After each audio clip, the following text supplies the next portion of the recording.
have nothing to lose. Sinira niyo na siya. Wala na siyang ikakasira pa.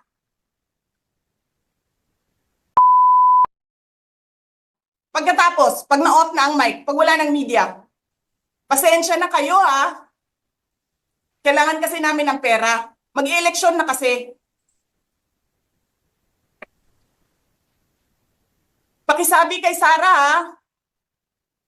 Hindi ko naman gusto tong ginagawa ko eh. Eh putang ina, hindi mo pala gusto ginagawa mo eh. Bakit mo sinisira pangalan ko? Joel Chua.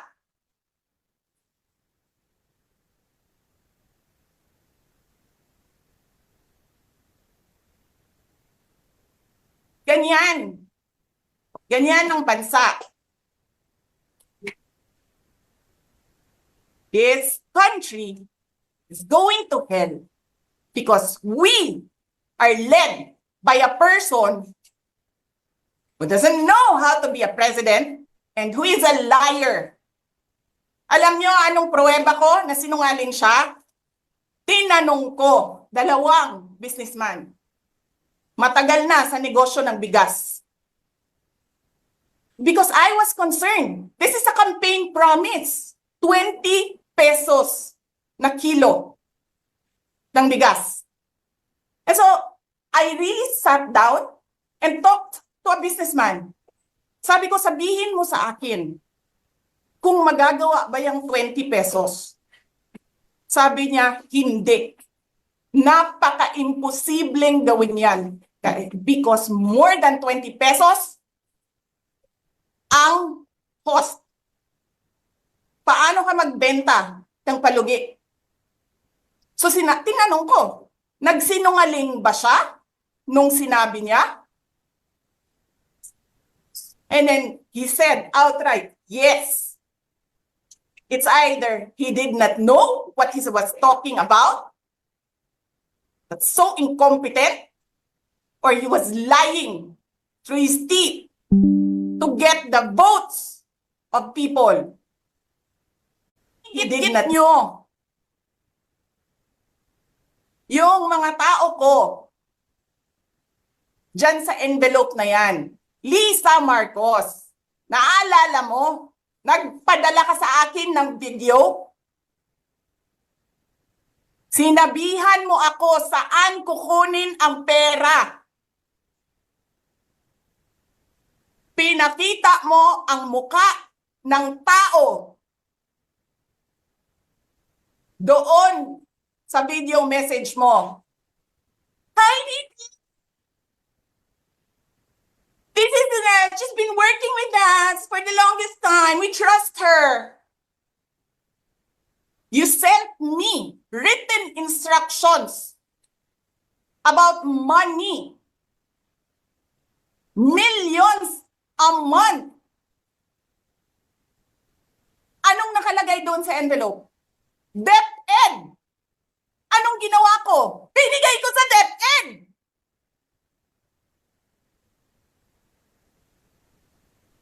Wala ka ngang posisyon sa gobyerno, namimigay ka ng pera ng gobyerno eh.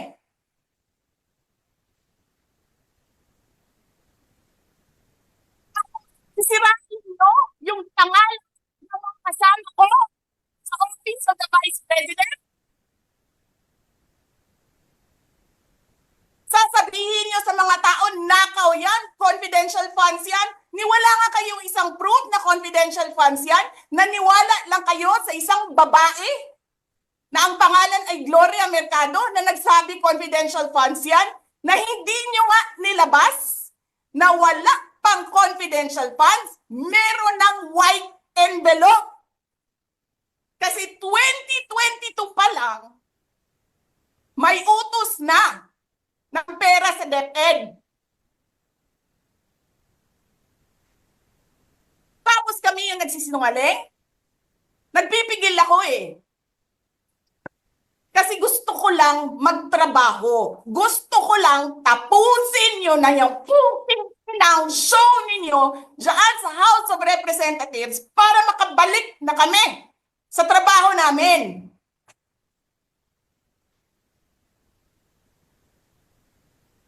Tapos ganyan ang gagawin ninyo sa amin? Dahil hindi kami sumusunod sa inyo? Dahil ayaw na namin tumulong sa inyo?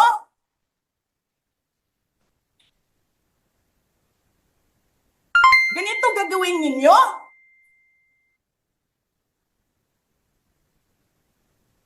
Presidente ka, may speaker ka na involved sa bribery ng Supreme Court justices.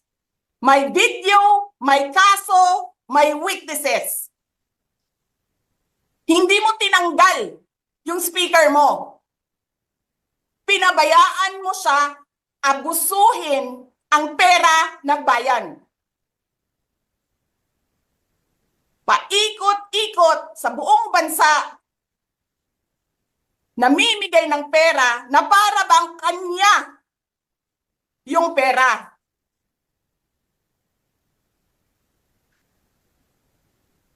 Eh di ba nga, lagi niyo sinasabi separation of powers? Anong trabaho ng legislative branch? Gumawa ng batas. Anong ginagawa ni Martin Romualdez? Nagdidirect ng DSWD, namimigay ng ayuda,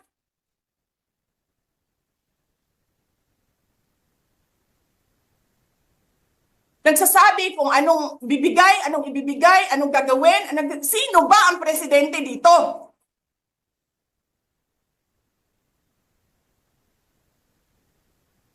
Alam nyo, alam namin, mali ang ginagawa ninyo. Sinabihan ko lang mga kasama ko sa Office of the Vice President, pasensya na, sumunod na lang tayo para matapos na sila.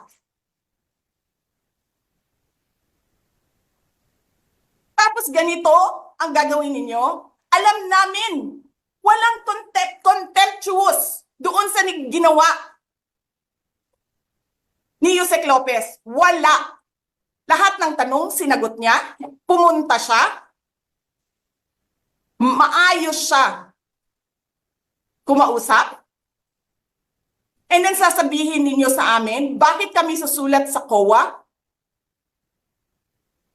Bakit hindi kami susulat sa COA? Hindi tapos ang appeal namin. Hindi tapos ang audit namin.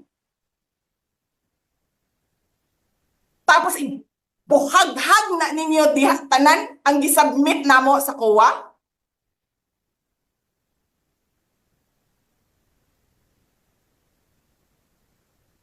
Tama ba yun? I have a video of Chairman Gamaliel Cordoba. Sinasabi niya, mali ang ginawa niya. Tama ba yun? Ikaw ba ang auditor? Ikaw ang appeals. Wala pa kaming audit? Sasabihin mo na mali kami?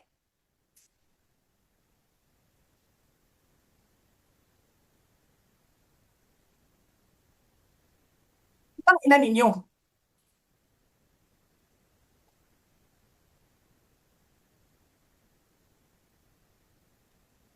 Hindi pa kayo nakakita ng kalaban na tulad ko.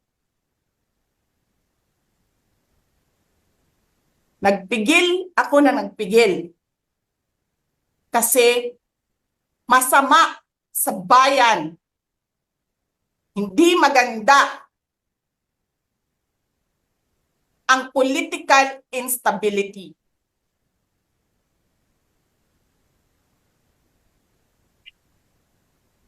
Pinabayaan ko kayo sirain ang pangalan ko. Kasi I have nothing to lose. Sinira niyo na siya. Wala na siyang ikakasira pa.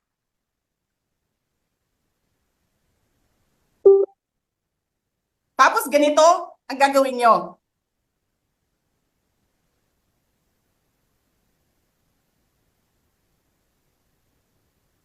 Hindi ko alam paano nakakatulog ang Chief of Staff ng Armed Forces of the Philippines. Gabi-gabi, mahimbing ang tulog mo. Ganito ang bayan natin. Bilyon ang nawawala. Tanungin Tanungin nyo si Congressman Ungab, chairman ng Ways and Means, chairman ng Appropriations Committee. Tanungin nyo siya, paano nawawala ang pera?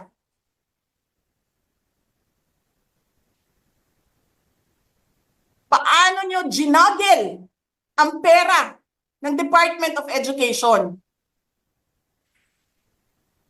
Martin Romualdez.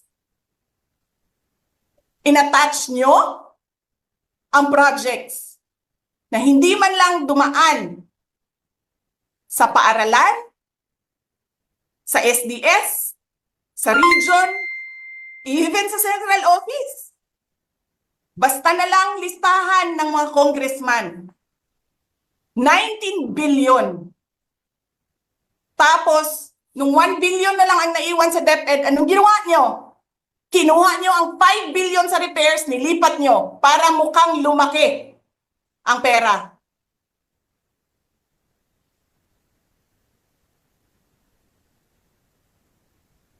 Martin,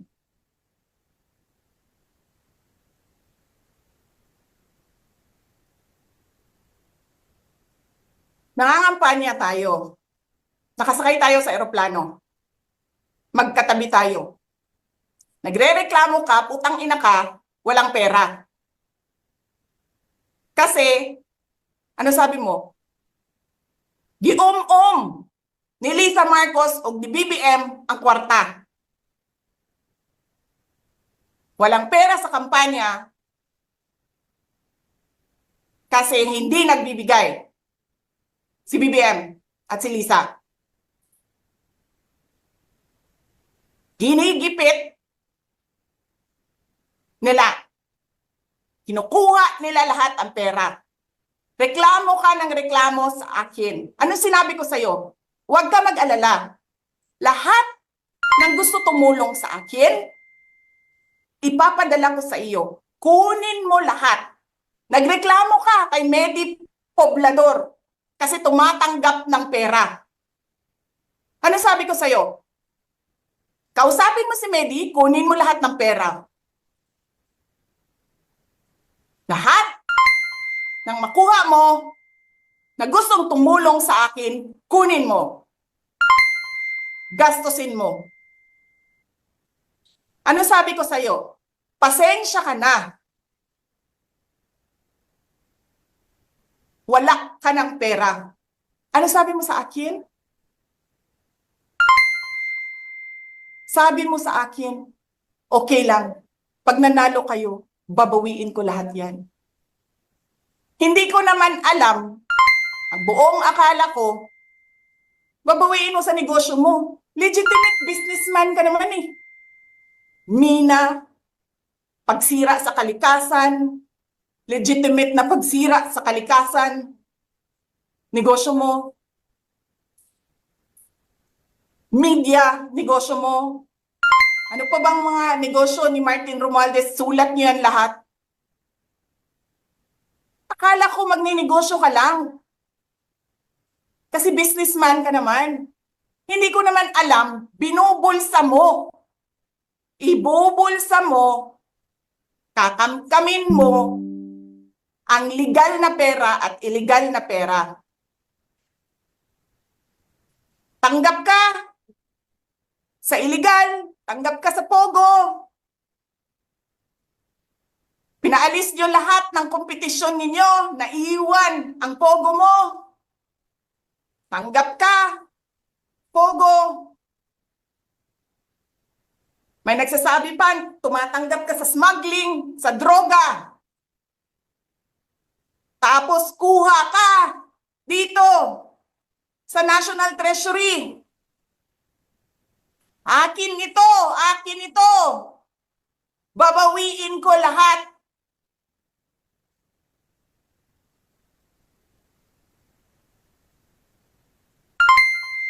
Masakit sa akin, Martin, hindi yung pagsira ng pangalan ko eh.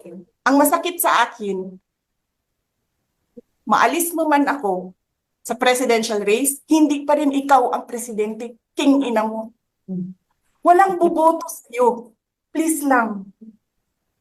Wala.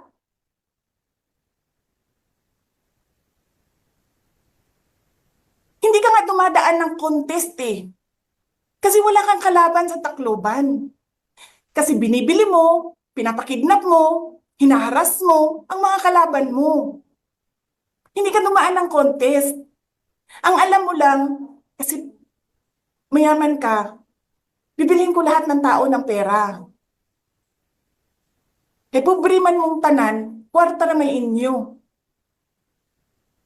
There is nothing in you except money. Yan lang. Martin, harapin mo yung katotohanan. Walang puking ina, walang buboto sa'yo. Senador man, Vice President man, walang buboto sa'yo. Hindi ko nga alam kung mananalo ka pa ngayon sa Tacloban eh. Palamang hindi na. Sinong gusto sa lahat sa buong Pilipinas ang ibalik ka sa Kongreso? E di lahat ng tao pupunta yan doon sa Tacloban, mangangampanya yan sa kalaban mo. Kasi magnanakaw ka.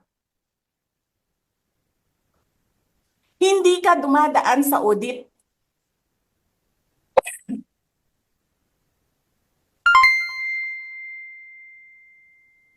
Milyon-milyon, buwan-buwan, certification lang ng congressman. 1 million, 2 million, pirma lang.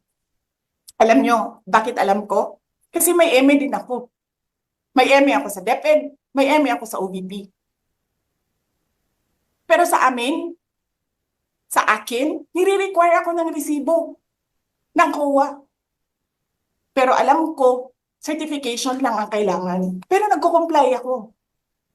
Bigay nyo lahat ng resibo. Pero ikaw, pirma mo lang, hindi mo nga ata pirma yan, pirma lang ng staff mo yan. Milyon-milyon dyan sa Committee on Accounts. Lumalabas ang pera. Pirma nyo lang.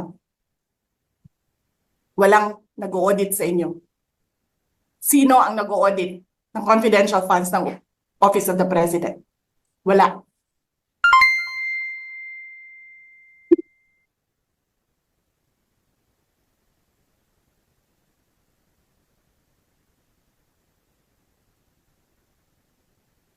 Yan ang Pilipinas. Yan ang bagong Pilipinas.